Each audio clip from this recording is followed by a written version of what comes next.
Hello, I'm Pam Hoffman, Everyday Spacer.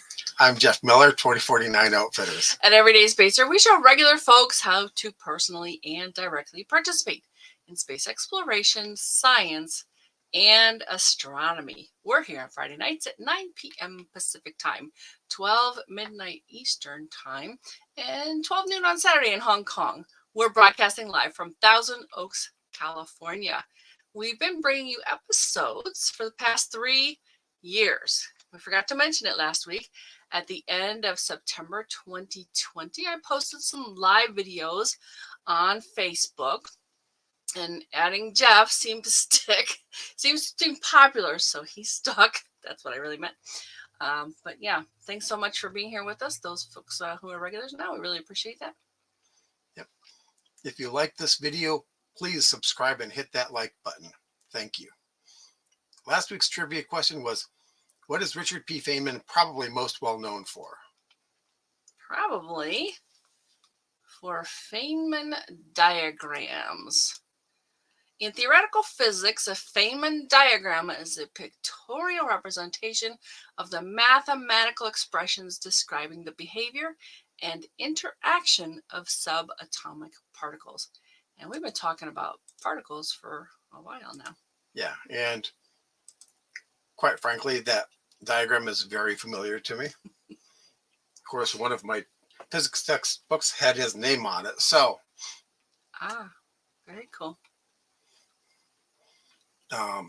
So tonight's profile, as you might have guessed from our trivia question, is Richard P. Feynman. We'll be back in 8.3 seconds.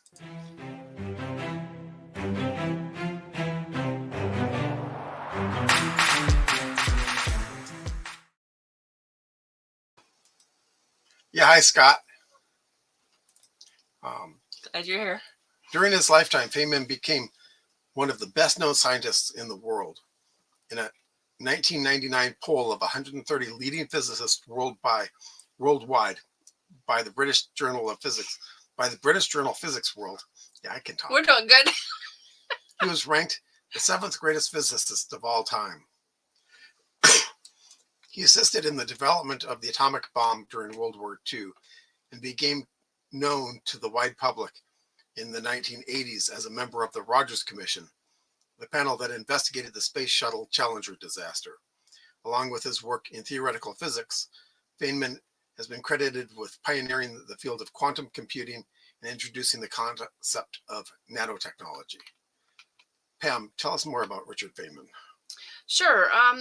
As I've been digging into, and Richard Phillips, Feynman is his full name, Phillips being the P, the thing I noticed most is how many areas he touched. And we'll find them as I share the pages I'm working through this evening. He may also be known as the great explainer. That keeps coming up.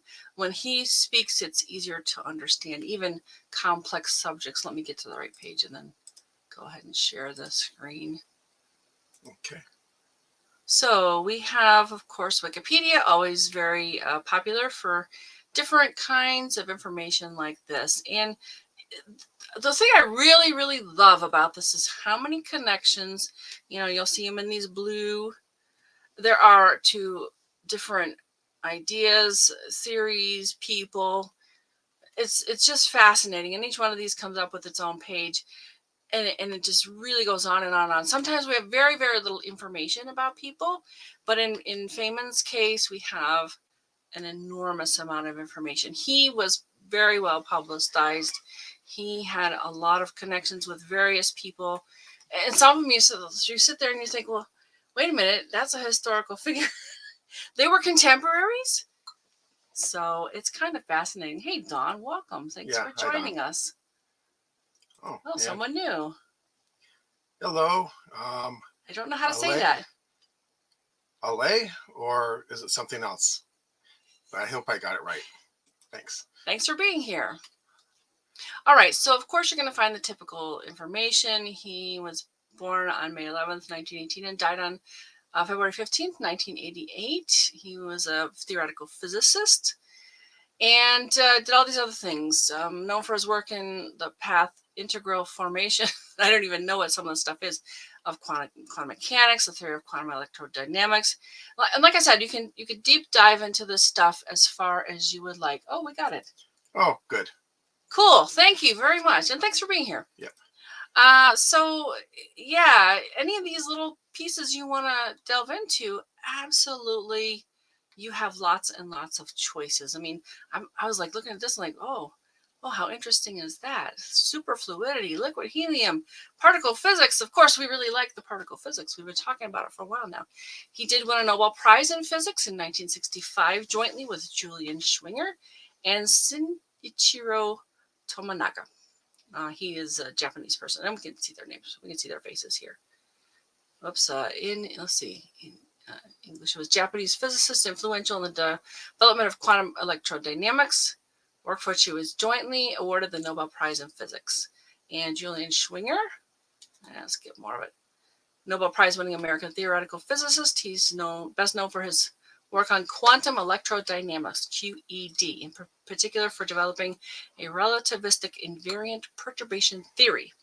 That is a mouthful, but it's all good stuff, and you can absolutely dive into it as much or as little as you would like. And that's what we're all about here. We want to show you cool things that you can do too. What I really like about this too is he was a very good looking man, and you look at some of these videos of him and you're like, my God, this almost seems like it's produced. He's in a movie, but maybe that was just the quality of the videos that they did for like his classes at the college. So it's understandable why he was able to, I mean, besides being able to really explain the concepts, and I think that's really important, but he looked, very publicly good, and he presented well, and I think that's part of what it came across for people. And so he, still some of his works are best-selling books. Right. And if you look at him and then look at a lot of the 1950s movies where you see the scientist, a lot of them emulate his look. Yeah, you make a really good point there. I hadn't thought about that, but absolutely. He was important enough that they basically perpetuated that by, because they would see that's what a scientist is, Unless it was the mad scientist. And of course, that's more the Einstein type. They get the hair everywhere and they're just sort of like crazy. But anyway, yeah, he developed these Feinstein, the pictorial representation of subatomic particles, Feynman diagrams, sorry. So he was, again, one of the best known scientists in the world during his lifetime. And that's saying a lot. During his lifetime, it wasn't after he was gone. It was actually during his lifetime. And his lifetime was Einstein, Niels Bohr. Yep. Amazing. You're like, wait. All those guys, yeah. Yeah, they've got some of the names in here too. Hey, Cliff's here. Hi, Cliff. Hey. We're so glad you are too. Thanks for joining us. Yep. All right, so of course you could come to the wiki page and read all this stuff, but I do want to point out some different things. He assisted in the development of the atomic bomb, and I remember watching, and this is just years and years ago, a video with him. Scott says hello, Cliff. And he's talking about this, and of course, to them it was a big problem, and they were elated to solve it. Also, on the other hand, though, it created this truly horrific event. And I remember watching this as he was speaking, and everything about him changed. He was truly heartbroken about, first of all, this contrast, and second of all, that he had played a role in bringing about this truly horrific event, the bombing of Hiroshima. Yeah, I think that's a fairly common thing. I mean, Nobel of the Nobel Prize, right, created TNT, nitroglycerin, all that sort of thing, basically because it would be so horrific that no one would use it. And yeah, he learned. Hey, Jamie, welcome. We're so glad you're here. So, William Holden, the actor. Oh, interesting. Okay, I don't know who that is. Yeah, but William Holden played, in some of those older movies.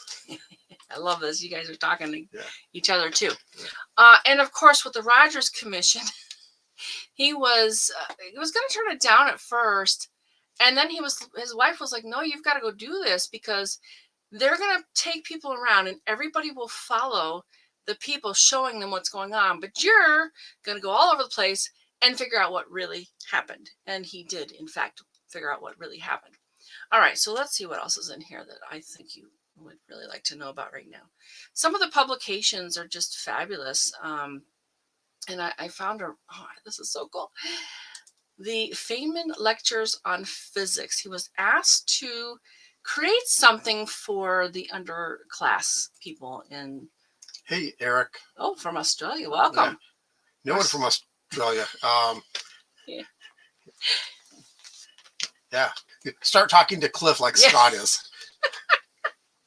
Yeah, and I'll come back to these in a minute, but these are pretty interesting and important, and I actually found them online too. So, all right, so let's see. There was plenty of room at the bottom. The Feynman Lectures on Physics, which I just referenced. Surely you're joking, Mr. Feynman. What do you care what other people think? 2 or bust. I mean, he had lots and lots and lots of, and sometimes they were bestsellers. And this is the fascinating thing about someone who's a scientist and someone really this, he was out there, a genius, truly a genius, and involved with lots and lots of different things, and really, high level things, not just, teaching math to high school students kind of thing. He was teaching to college people and working with, like you said, Bohr and Einstein. So anyway, so of course you can find out about his early life, born in Queens, and his parents, all that good stuff. I guess, his father was born in Minsk, Belarus, which is part of the Russian Empire. So he's got some background in Jewish Russian folks.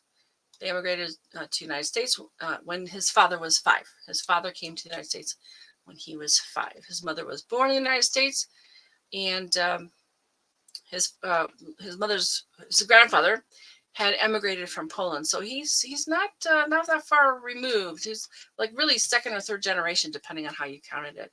So really, really recently, come to the United States.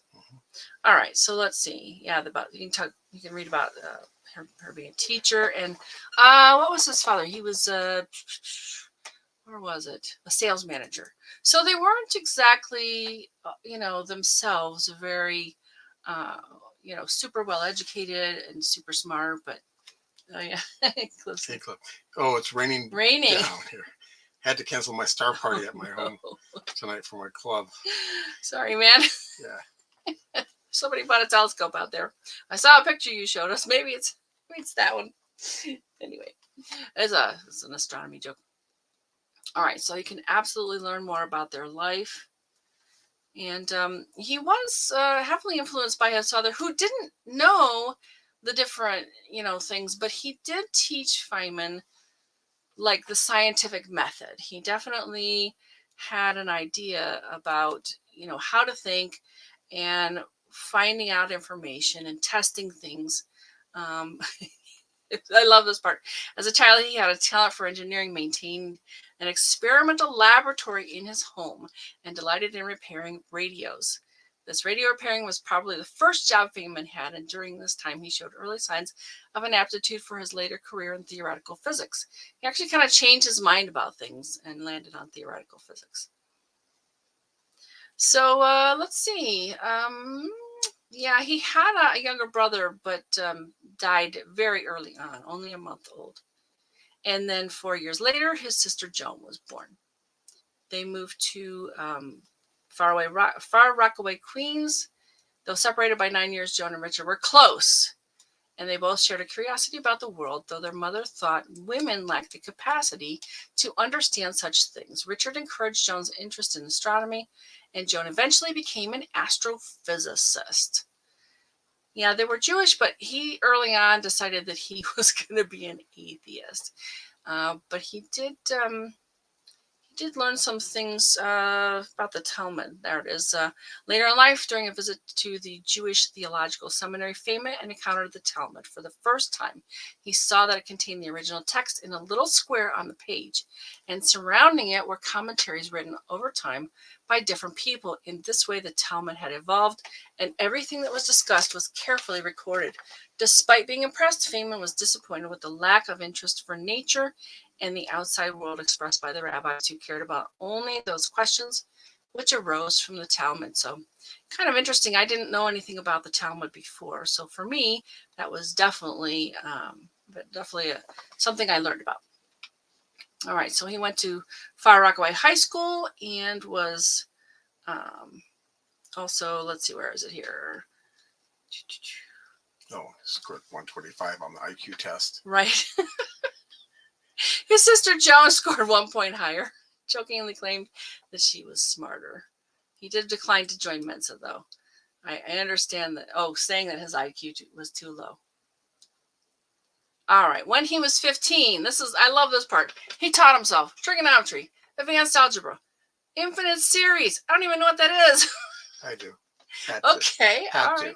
Had to. All right. Analytical geometry in both differential and integral calculus. Before entering college, he was experimenting with mathematical topics such as half derivative using his own notation. So he's no slouch. You really understand that, between the working in his own lab at a very young age and teaching himself these high level mathematics. Here's someone who really understood a lot of things in some very interesting and important ways. Yeah, we got a comment I saw. Yeah, from Eric.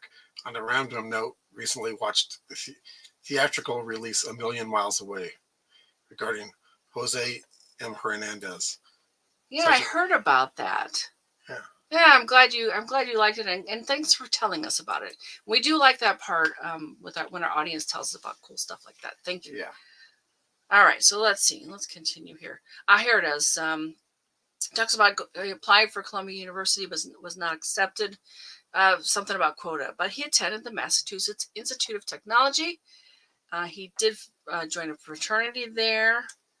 Here it is. He majored in mathematics, but switched to electrical engineering, and then switched again to physics, which he thought was somewhere in between. I love this part. Noticing that he had gone too far, then he switched to physics, which he claimed was somewhere between. As an undergraduate, he published 2 papers in the Physical Review. One of these was co-written with Manuel Vallarta, called The Scattering of Cosmic Rays by the Stars of a Galaxy. I really like a lot of these, but you see how far we are up of the page where there's a lot of information in here, so I'm not going to read all of them. I do really enjoy these quotes, though. So definitely come to the page and read them for yourself. He did receive a bachelor's degree. It was named a Putnam Fellow. Then he went on to Princeton University. Let's see. What does it say? He attained a perfect score on the graduate school entrance exam to Princeton University in physics, an unprecedented feat, and an outstanding score in mathematics, but did poorly on the history and English portions. The head of the physics department there, Henry D. Smythe, had another concern, writing to Philip M. Morse to ask, is Feynman Jewish? We have no definite rule against Jews, but have to keep their proportion in our department reasonably small because of the difficulty of placing them. I take it that means like for a job later, right? Right, yeah. Or placing them at another university as a professor. Okay.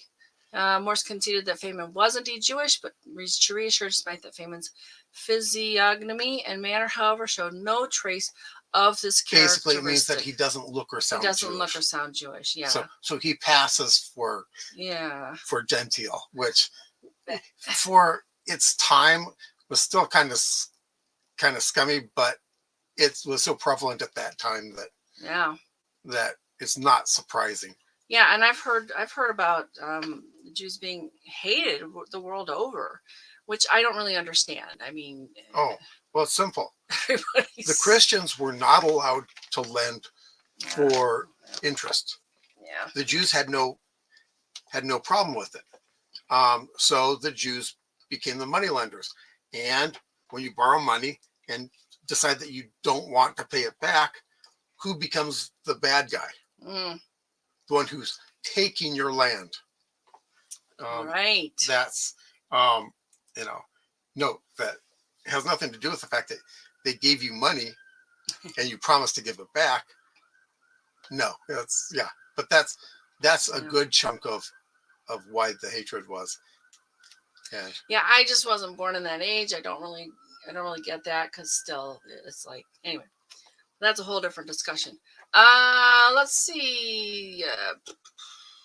Attendees at Feynman's first seminar, which was on the classical version of the Wheeler-Feynman absorber theory, included Albert Einstein, Wolfgang Pauli, and John von Neumann. So here, I mean, he was around in an age when all these very interesting people were doing very interesting work.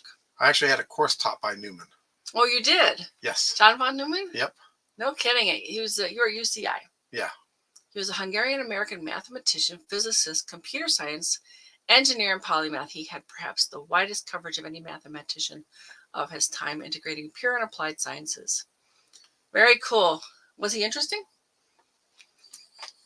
Yeah, once he realized that he was teaching a Physics 101 course. I see. Okay. And not, graduate physics. All right. Oh, we got another comment. We're spreading Aussie here and on Aussie there. And yes, I did buy another camera for the party. Aha! Okay. So let's see. I mean, look at this. Sir Fred Hoyle. I don't know who this is. He's Indian. Jayant Vishnu Narlikar. Yeah, I don't recognize his name. No, I didn't either. An Indian astrophysicist and emeritus professor at Inter-University Center for Astronomy and Astrophysics. Yeah, we got another comment. Oh, what does this live stream have to do with Yuri Gagarin? What's the context here? I like to liken it to what would Yuri Gagarin do if he were still around. You see, I think it's important for all of us to get involved with space exploration, science, and astronomy. And thank you for asking.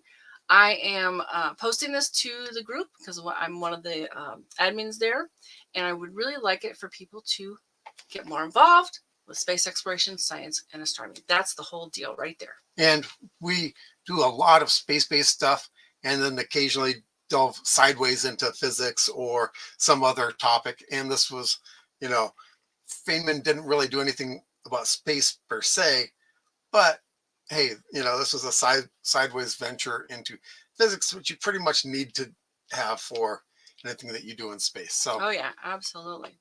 So it was just something that we saw interested us, and so here it is. And we did get requests for profiles, and so we're doing them. Yep. Actually, we should do a profile on Yuri Gagarin because I don't think we've done that yet, have we? I thought we did. Did we? A long time ago, yeah. I don't know. We'll have to look. I'll have to look it up. If we haven't, which would surprise me, we will do one. Absolutely. And we got some more comments, yep. I see. The Crusades created a great deal of xenophobia that was displaced onto, yep. Okay, yep. All right. And in addition, the Crusaders didn't have to pay back loans they took out to pay for their crusades. Yep. Interesting. Yep. And, okay. Oh, you're welcome. Yep. I'm so glad you're here. All right. So again, lots and lots of interesting people. Sir Fred Hoyle. They talk about all these different theories. Hoyle, Narlikar, theory of gravity. I mean, this must have been a really exciting time for all of these people, if you think about it.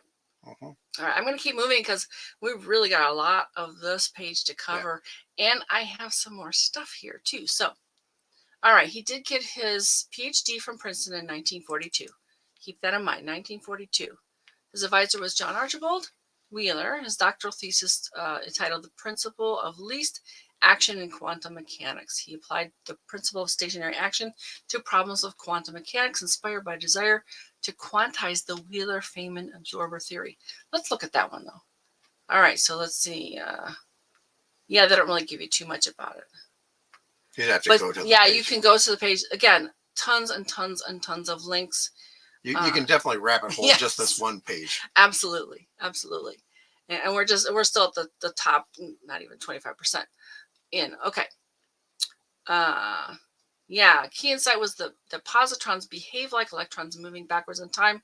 James Gleick wrote, Um, this was Richard Feynman nearing the crest of his powers. At 23, there may now have been no physicist on Earth who could match his exuberant command over the native materials of theoretical science. It was not just a facility at mathematics, though it had become clear that the mathematical machinery emerging in the Wheeler-Feynman collaborative was beyond Wheeler's own ability. Feynman seemed to possess a frightening ease with the substance behind the equations, like Einstein at the same age, like the Soviet physicist Lev Landau, but few others. And I don't know that name either. Do you know that name, Lev Landau?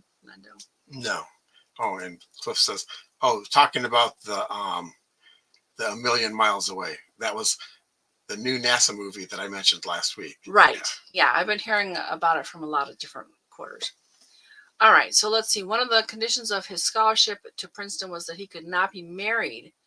He did continue to see his high school sweetheart, Arlene Greenbaum, and he actually married her once he had been awarded his PhD. Unfortunately, she was very ill with tuberculosis. This was an incurable disease at the time, and she was not expected to live more than 2 years. On June 29th, 1942, they took the ferry to Staten Island, where they were married in the city office. That ceremony was attended by neither family or friends, was witnessed by a pair of strangers. Feynman could kiss Arlene only on the cheek. After the ceremony, he took her to Deborah Hospital, where he visited her on weekends, and she never left. She died a few years later.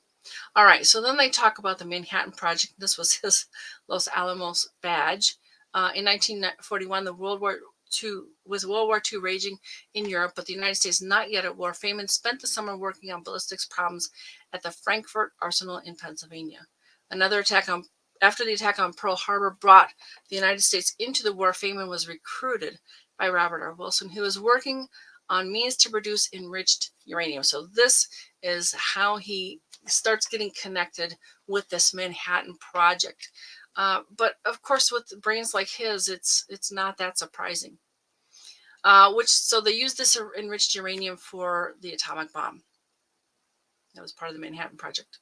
All right, so let's see. He had not earned his degree yet, but he was, here it is. He's working on a device called an isotron, intended to electromagnetically separate uranium-235 from uranium-238.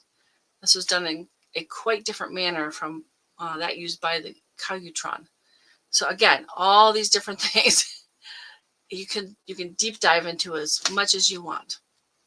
All right, so of course we know the name Robert Oppenheimer. He was getting this Los Alamos laboratory together, and Feynman is eventually put in charge of Los Alamos. So let's see. This whole thing is very difficult because they were really challenged in solving these really hard problems. However, they really led to some really tragic outcomes. And yeah, it talks about all kinds of different people involved and the things that they figured out. Yeah, look at this nuclear reactor. I mean, there was a lot of things came out of this. Mm-hmm. All right, so let's see.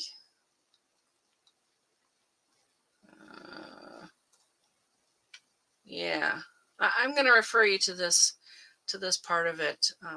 But I'm going to go ahead with here. Returning to Los Alamos, Feynman, here it is. He's put in charge of the group responsible for the theoretical work and calculations on the proposed uranium hydride bomb, which ultimately proved to be unfeasible. He was sought out by physicist Niels Bohr. And, you sit there and you read that and it's like, wait a minute.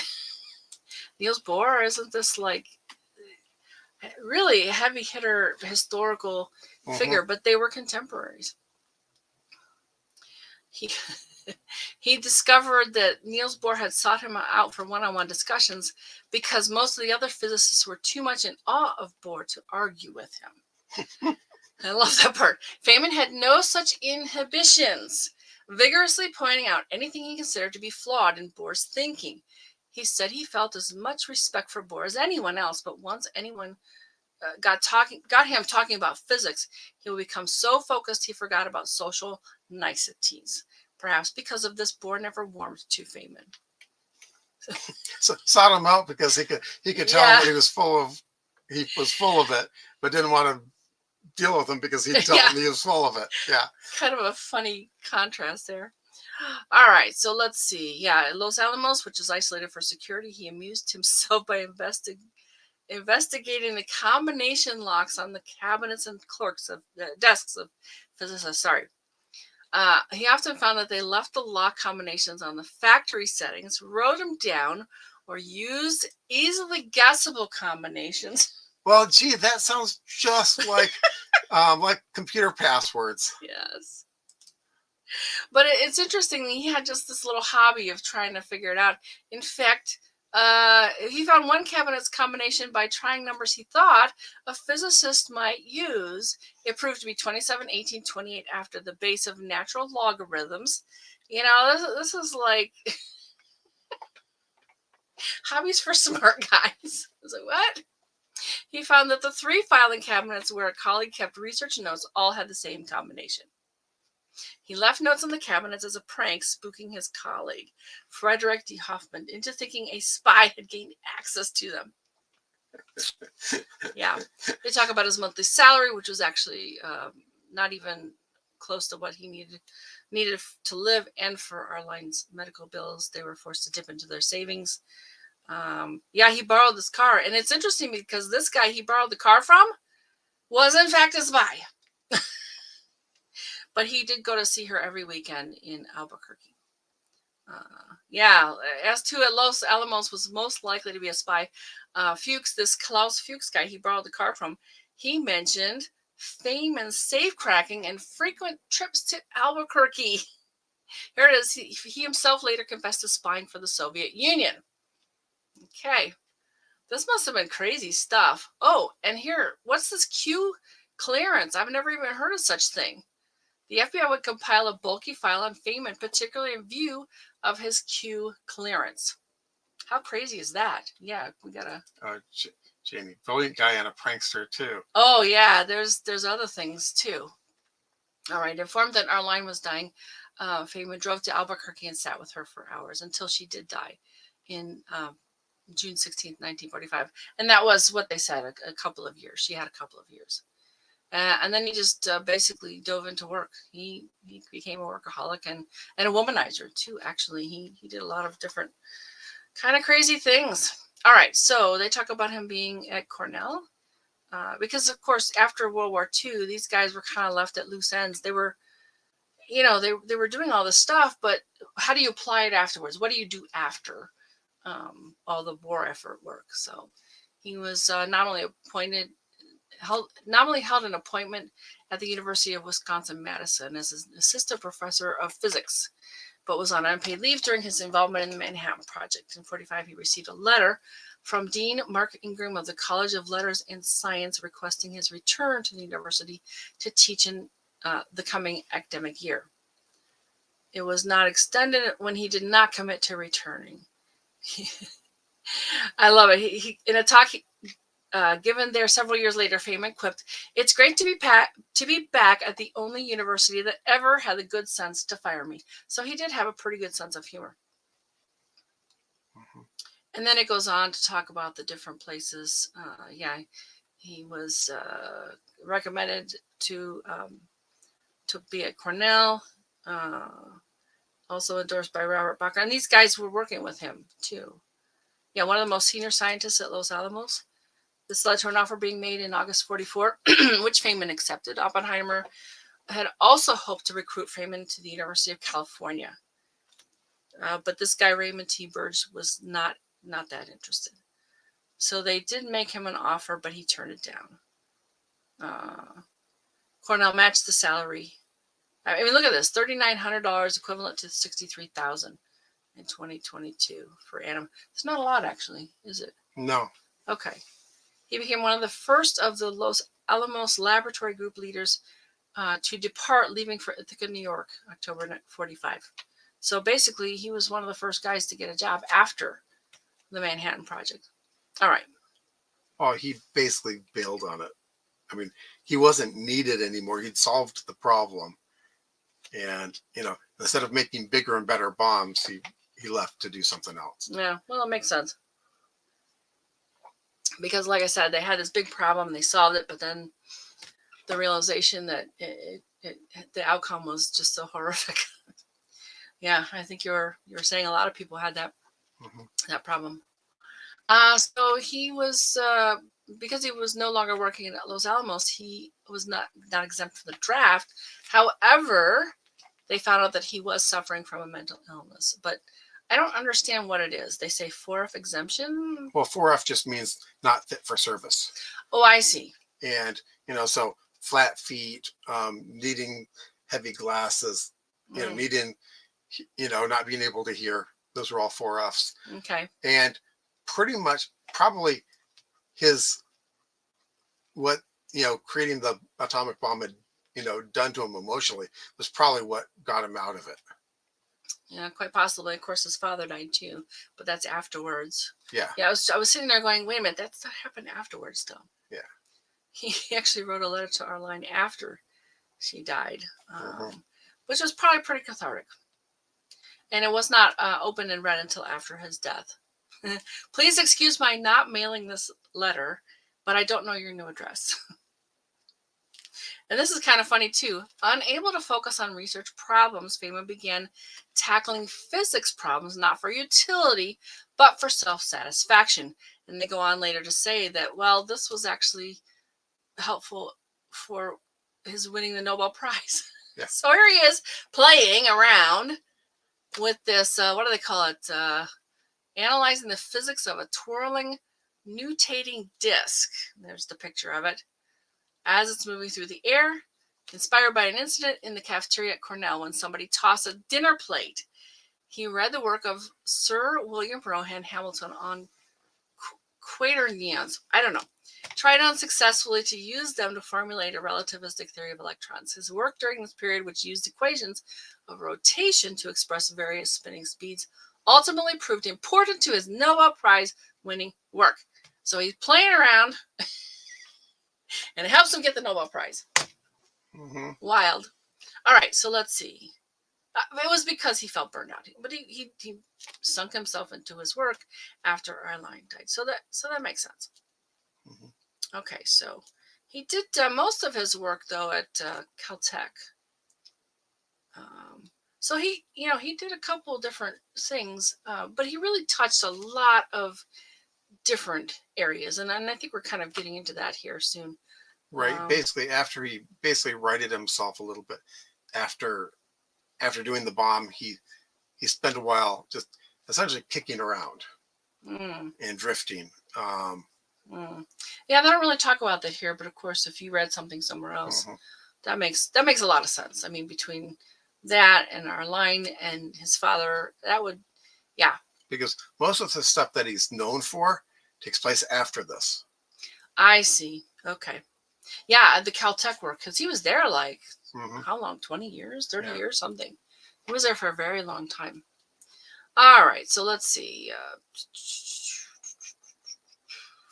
Yeah, they go on to talk about things after the war. I mean, really, these are like perturbation theories. It's crazy, crazy high-level stuff. But yeah, definitely delve into this, folks, however much or as little as you want. I do like this introduction of Freeman Dyson because, of course, he is the guy we talk about the Dyson sphere a lot. So it shows up in science fiction periodically. Of course, he's gone now too, but there was one thing in here that I wanted to reference that Dyson said about Feynman.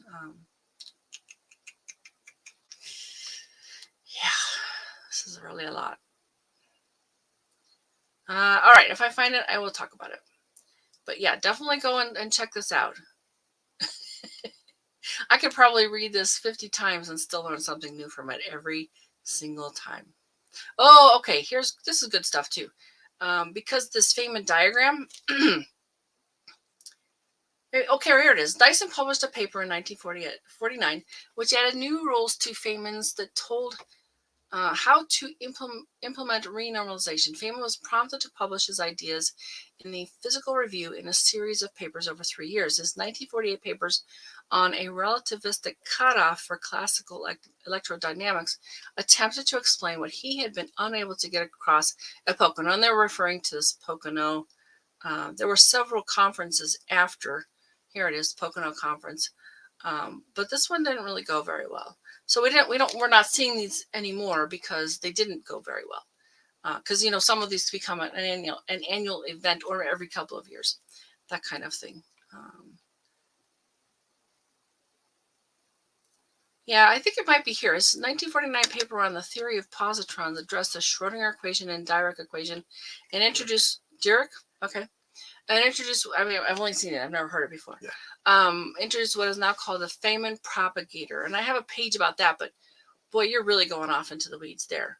Finally, in papers in the mathematical formulation of the quantum theory of electromagnetic interaction in 1950, and an operator calculus having applications in quantum electrodynamics in 1951, he developed the mathematical basis of his ideas, derived familiar formulae and advanced new ones. So, yeah. All right, so I think we could definitely spend many, many hours here, but I think what's you're really about a quarter of the way down. I know, right? But I think what's kind of interesting is when they talk about Caltech, because like you said, a lot of his different work was done here, but he did go to South America because there was some. They were kind of routing out people who they thought were spies, and he was definitely on their list. Remember, they had the big file at the FBI. So let's see. The Soviet Union detonated its first atomic bomb, generated concerns about espionage. Fuchs was arrested as a Soviet spy. Remember the guy who loaned the car? Could be a whole big drama thing. I mean, he was arrested in 1950, and the FBI questioned Bethy. How do you say that, Bethy? I don't know. About Feynman's loyalty. This guy, David Baum, was arrested on December 4th, 1950, but then he emigrated to Brazil. How does that happen? Like a year later. Because of the fears of a nuclear war, a girlfriend told Feynman that he should also consider moving to South America. He had a sabbatical coming for 1951-52 and elected to spend it in Brazil, where he gave courses at the Central Brasileiro. But it was interesting because when he was in Brazil, he found samba music and started learning the drums, the bongos. And this thing, frigidaire, is a metal percussion instrument based on a frying pan. So this guy's really a character. He's got this whole drum thing going. He's very attractive. They've based all these movies on someone kind of like him. And he's got this spy thing going on. He's a womanizer. I mean, this is just, you can't make this stuff up. So, yeah, he did not return to Cornell. But he was lured to California Institute of Technology, Caltech. Part of the deal was he could spend his first year on sabbatical in Brazil, and that's where that sabbatical comes in. He had become smitten by Mary Louise Bell from Neodesha, Kansas. That's got an interesting story, too. They had met at a cafeteria in Cornell where she had studied the history of Mexican art and textiles. She then followed him to Caltech, where he gave a lecture. While he was in Brazil, she taught classes on the history of furniture, although she might be the one who turns him in. They do talk about, yeah. Cliff. Doesn't sound like he had much of a nightlife, always work and study. I don't know. He spent time in a foreign country and learned the bongos, so. Well, I think that was his breakout from that. Yeah, maybe. Where you're repressed so long and then, wah! Yeah, maybe. Well, they were isolated at Los Alamos, and they had all this clearance, and I'm sure, because I remember being at Boeing and meeting these guys that had some of these high-level clearances, they were very, very hush-hush. They wouldn't talk about things unless you got very quiet and you listened to them talking to each other. Then you can learn some things. That was very interesting. So these two eventually got married, but they quarreled. She was frightened by his violent temper. Their politics were different. Although he registered and voted as a Republican, she was more conservative, and her opinion on the 1954 Oppenheimer security hearing, where there's smoke, there's fire, offended him. They separated in 1956. An interlocutory decree of divorce was entered in 1956, June 19th. So it took a month. On the grounds of extreme cruelty, the divorce became final May 5th, 1958. This is her. He begins working calculus problems in his head as soon as he awakens. He did calculus while driving his car, while sitting in the living room, and while lying in bed at night. Mary Louise Bell, divorce complete. So, So it's extremely cool to do math. yes, right. His extreme cruelty being in his head doing math all the time. I love how they bring in the Sputnik crisis. I mean, this guy's part of all kinds of different things. But this would have been a pretty exciting time to be alive, I think. The when Sputnik was launched and they were creating NASA and all this great stuff. Oh, and here it is. So at this time, the FBI interviewed a woman close to Feynman, possibly his ex-wife Bell, who sent a written statement to J. Edgar Hoover. I do not know, but I believe that Richard Feynman is either a communist or very strongly pro-communist. Yeah. So I don't know that we'll ever know. All right. They did speak to him in Geneva, but they sent him to this Atoms for Peace conference, another one of these post-World War II conferences, where he I guess he met this woman, Gwyneth Howarth. But so basically, he got married 3 different times, but he did a lot of other philandering with women as well. Talked about hiring her and how this was a problem because of this Mann Act. I didn't even know about this. This friend acted as her sponsor. Howard pointed out that she had already had 2 boyfriends, but decided to take Feynman up on his offer of working for him on a weekly basis instead of the monthly for a lot better money. But they got to Altadena, California. They eventually did get married in 1960 in Pasadena. They had a son, Carl, in 1962 and adopted a daughter, Michelle, in 1968.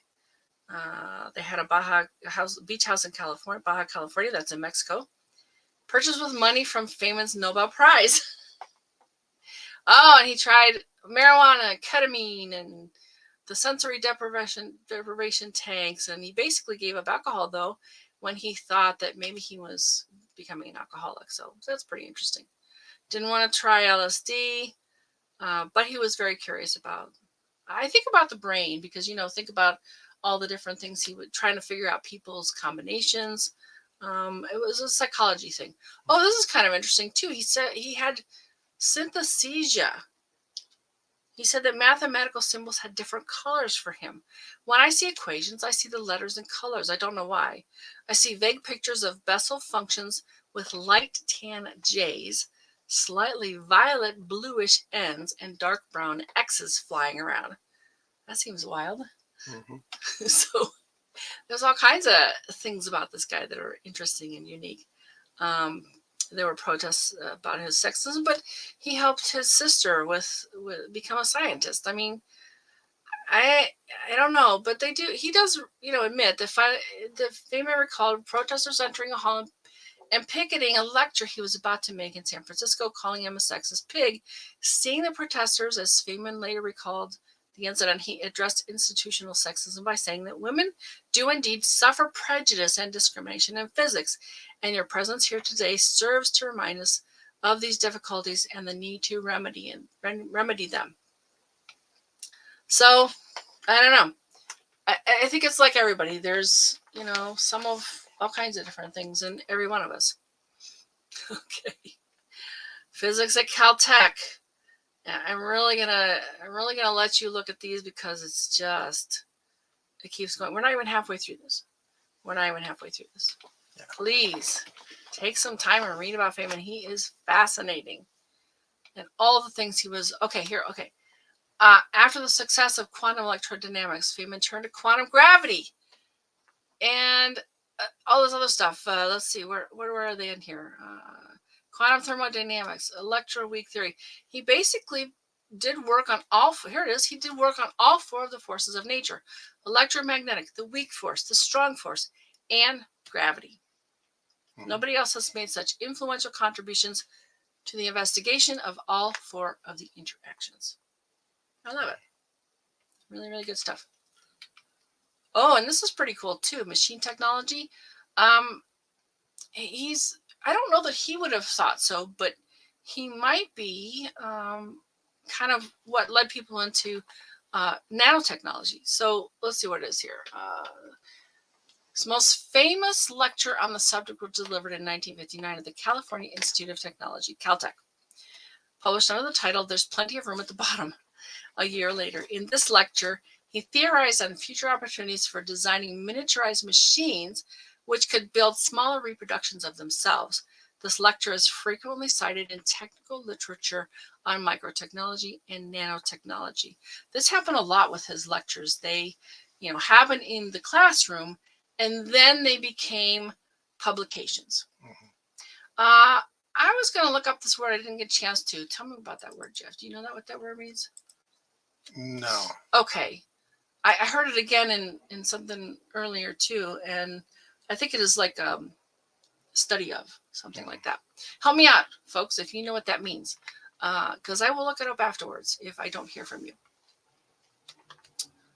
All right, so I think I'm going to go ahead and pop over to this Feynman lectures shortly, but I want to do something first because we're getting close to the part of this where they actually reference different books and some of his writings, some of his audio and stuff, and I think that starts pretty soon.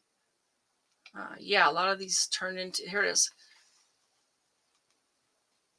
Many famous lectures and miscellaneous talks were turned into other books, including The Character of Physics Law, QED, The Strange Theory of Light and Matter, Statistical Mechanics, Lectures on Gravitation, and the Feynman Lectures on Computation. Just amazing. Oh, by the way. Yeah, you found it? Yeah. Fancy word for the method and practice of teaching. Okay. All right. Excellent. Thank you very much. I do like this part too. He wrote about his experience teaching physics in Brazil. The students studied habits and Janie had it. Yeah. Okay. Awesome. Thank you, Janie. I thought this was interesting too, and I actually found this when I lived in England as well. When he was in Brazil, the students' study habits were really not that good. They basically, let's see, what does it say? Devoid of any context or applications for their information. Then, in Feynman's opinion, the students were not learning physics at all. At the end of the year, Feynman was invited to give a lecture on his teaching experiences, and he agreed to do so, provided he could speak frankly, which he definitely does. When I lived in England, I remember going into what they called third form, and by the time all these people had taken French this will be their third year of French, and they didn't really study. By the time we were done with that year of French, they'd all taken 3 years of French. I had taken 1 year, and I had caught up to them because when I went home at night, I studied like we all do in the United States. And I think that's what's happening here when you look at Brazil too. They didn't do that. They didn't study. And he thought that they weren't even being taught physics at all. Well, it goes on. Pretty interesting. Bottom paragraph there on your screen. Basically, he opposed rote learning. Yes. Because his work was thinking about stuff. Yes, clear thinking and clear presentation were fundamental prerequisites for his attention. I do like it that he does talk about, how science is, what it is. And in fact, here's a good paragraph. It will perhaps surprise most people who have studied these textbooks to discover that the symbol, you are upside down, and I forget what it's called. Do you remember? Union and something else. Well, I guess it's there, representing union and intersection of sets, and the special use of the brackets, and so forth, all elaborate notation for sets that is given in these books, almost never appear in any writings in theoretical physics, in engineering, in business arithmetic, computer design, or other places where mathematics is being used. I see no need or reason for this all to be explained or to be taught in school. It is not a useful way to express oneself. It is not cogent and simple. It is not a cogent and simple way. It is claimed to be precise, but precise for what purpose? And we do find that in most cases, you learn all this stuff in school, and then you go out into the world and you never really use it again. So he made a really good point. He wanted his students to think, to be critical thinkers, in fact. All right, what we're getting to here, God, it just keeps going. It just keeps going. Please take a look at it. Challenger disaster, we know about that. Recognition and awards, yeah. I think here's part of where it starts. They talk about these different Albert Einstein Award, and they came with money. He was going to refuse it, but then his rabbi said, "You should never turn a man's generosity as a sword against him. Any virtue that a man has, even if he has many vices, should not be used as a tool against him." Ernesto Orlando Lawrence Award in '62, just on and on. Just amazing recognition for his work. He did die of this. It's cancer, basically. Let's see where it says. Liposarcoma. Yeah, it's a rare form of cancer. They did remove a very large tumor, but I think this is earlier. Yeah, because in this was in '78, but in '87, he was again hospitalized at the UCLA Medical Center. A ruptured duodental ulcer caused kidney failure. He declined to undergo dialysis, so he didn't do the dialysis, which may have prolonged his life a little longer. His wife, Gwyneth, and sister Joan, and a cousin, Frances, watched over him during his final days. I think this is kind of telling, too. When Feynman was nearing death, he asked his friend and colleague, Danny Hillis, why Hillis appeared so sad. Hillis replied that he thought Feynman was going to die soon. Feynman said that this sometimes bothered him, too, but added that he had told so many stories to so many people that he would not be completely gone even after his death. All right, so I think this is interesting, but I don't want to go into it yet. Yeah, there's just so much more here, folks. Please take a look. Okay, here we go. So damn near half of this is devoted to this bibliography, selected works, and they're basically mostly by him, Richard B. Feynman. A number of them are available in PDF too. Not a lot of them, but some of them are. Yes, so where the little PDF thing is, they have a link to that you can read for yourself as well. And again, with the way Feynman explained things, it's quite possible that you will enjoy reading them and learn from them. So definitely, I mean, look at this. It goes on and on and on and on. All right, so we get to this Feynman lectures on physics. And still, there's more. There's more here. Popular works, audio and video. Seriously, keep going. All right, so this what I really want to talk about next is this Feynman lectures on physics. This was what they turned the lectures into, and they were updating them too. I don't quite understand that because I don't think he did them very long. He was asked to lecture, and they say undergraduate students at Caltech during '61 to '63. So this was only a couple of years. But what was interesting too was that let's see if it says it here, if it's on the other one. While the undergrad students kind of didn't catch on very well, and they kind of drifted off after a while, the folks that had the higher education would. So his rooms were always full. It just sort of changed the demographics of who listened. I see a comment there. Why don't we? Oh yeah, Scott. This guy was super interesting, but I have never heard of him until today. Oh wow. No kidding. Yeah. Well, I'm so glad you were here for this then. So, yeah, please, because his name was on one of my physics books, textbooks. So yeah, I knew about him, because I read his work. And I think because for us, we were alive at the time when the Cold War was a big deal, and his name was definitely associated with it. I've admired him for a long time, and reading all this, it just deepens that admiration for me. But what I want to talk about here is the fact that you can read these books for yourself. Let's see, where's the link? I don't know if I can find it, but here they are, the Feynman lectures on physics. And I guess these guys update them from time to time. basically where he got something that's not currently correct. They'll put in corrections. Yeah, I think that's, I don't know. So it's these, the Feynman, Leighton, and Sands. So what I did was I brought up this page, and in this volume 1, I'll show you that too. But it's these 3 volumes, and this tips on physics. Some more lectures. They call them Feynman's messenger lectures. Recordings, photos, notes, and so forth. And they do have some nice photos here too. This is cool. He's talking with a teaching assistant after the lecture on the dependence of amplitudes on time. Robert Leighton left, and Matthew Sands. So these are the guys. These are the guys that wrote these up, these lectures. So one of the pages is here, and I really don't like how it's presented, but you can change that. You can make the fonts bigger and different things. I'm going to go ahead and show you the single column text table of contents because it's much easier to understand. And I have a feeling that I didn't check on these, but let's see. It's going to replace. Yeah, it's going to replace it, unfortunately. And maybe, let's see. Can we go? No, we can't go. Whoops. Here we go. We can't open up another tab, but maybe what you'll find at the end of these is you can go to the next part. Let's see. What do we got? I didn't delve into this too much, so I'm learning it at the same time. Nope. Okay. So what you're going to have to do is read it, come back, and go to the next piece.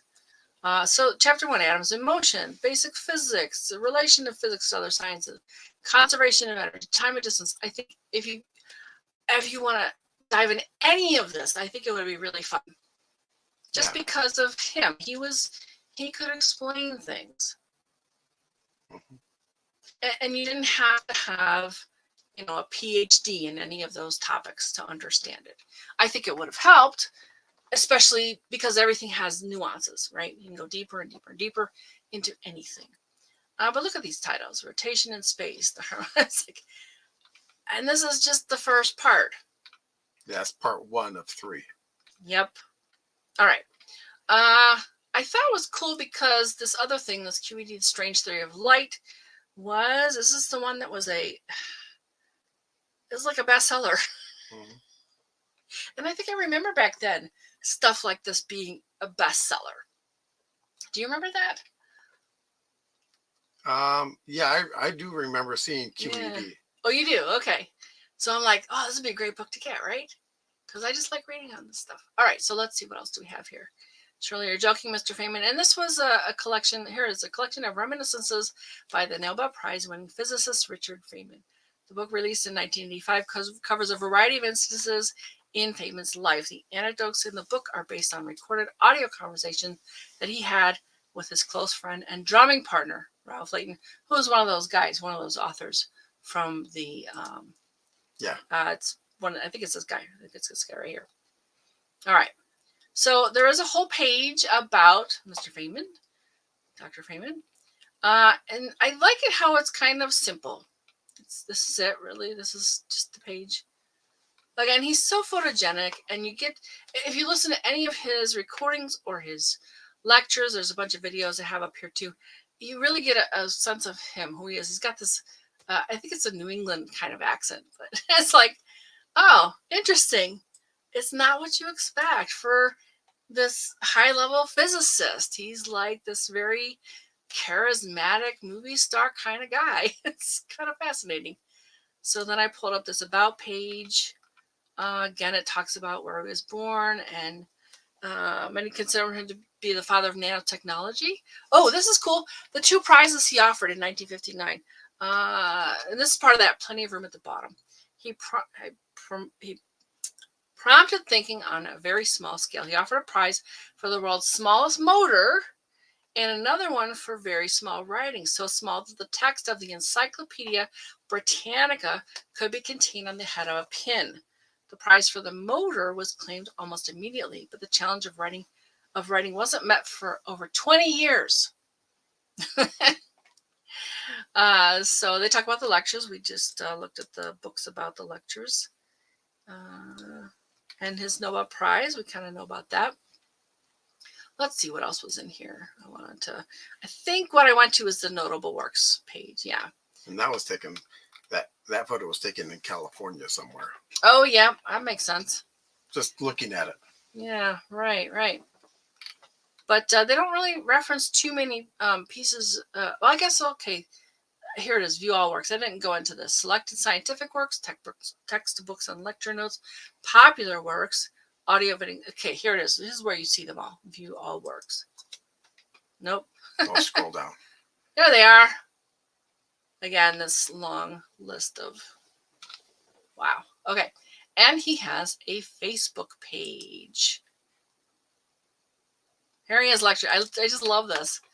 So here's this charismatic, good-looking guy standing at a blackboard describing physics in ways you can understand. All right. There were kind of some neat videos I found, and that's him. Again, you can kind of get a real feel for the man by listening to him.